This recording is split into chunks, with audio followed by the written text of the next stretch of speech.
Qui est le roi de l'élevage en Afrique?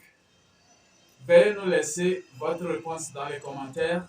Mais ne vous inquiétez pas surtout, si vous ne connaissez pas la réponse, elle vous sera donnée à la fin de cette vidéo. Si vous êtes nouveau sur cette chaîne, je me présente Noé Tigri, étudiant en médecine à l'école inter-état des sciences et médecine vétérinaire de Dakar, à l'université Cheikh Anta Diop. Dans cette deuxième partie, nous allons poursuivre le thème comment réussir son élevage de caprins, de bovins et d'ovins en Afrique.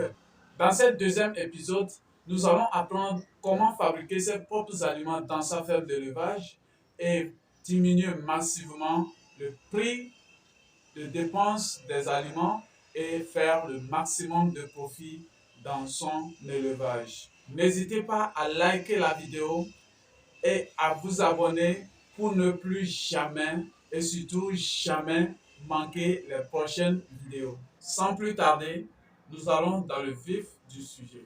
Pour réussir son élevage en Afrique, surtout l'élevage de ruminants, vous devez forcément, n'est-ce pas, associer votre élevage à l'agriculture.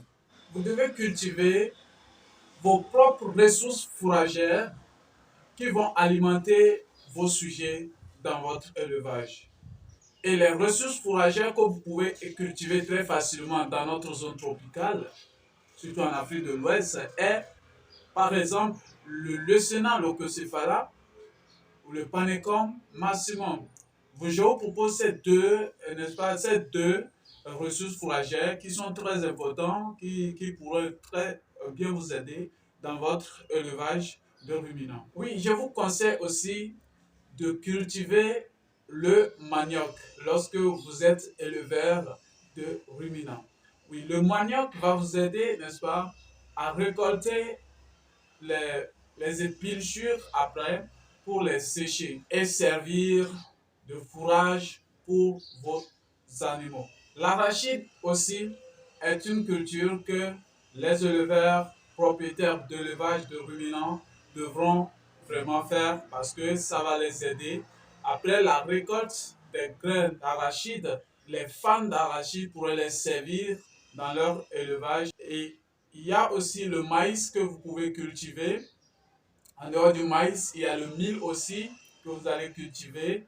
Le maïs et le mil, après les récoltes, vous pouvez utiliser les pailles pour votre élevage. Et une autre culture que je vous conseille aussi beaucoup d'avoir lorsque vous êtes propriétaire de ferme d'élevage de ruminants, c'est bien évidemment le niébé. Vous pouvez cultiver le niébé. Le niébé va vous aider beaucoup du fait que après la récolte des fruits, vous pouvez utiliser la fan pour votre élevage. La fan peut vous servir beaucoup pendant les saisons sèches. Maintenant, si vous avez toutes ces cultures associées à votre élevage, je vous assure que vous avez toute une panoplie d'alimentation dans votre ferme d'élevage.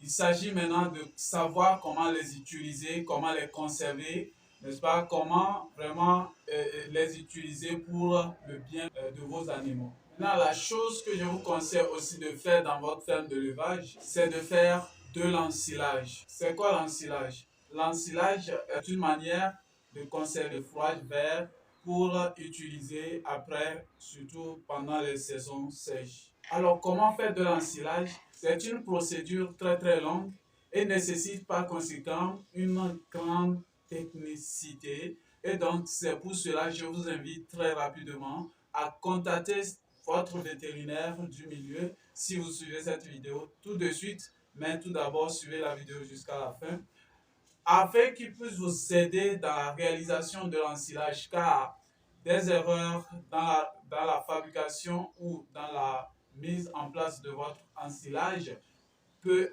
conduire à des pertes dans votre élevage. L'intérêt d'associer votre élevage à l'agriculture est que lorsque les animaux vont manger les fourrages, le fourrage issu de votre culture, la paille issue de votre culture et la fan issue de votre culture, ils vont faire des fesses et ces fesses seront réutilisées pour le papier dans le champ et refaire le cycle de fertilisation du sol. Eh bien les amis, c'est sur ce point que nous allons nous arrêter.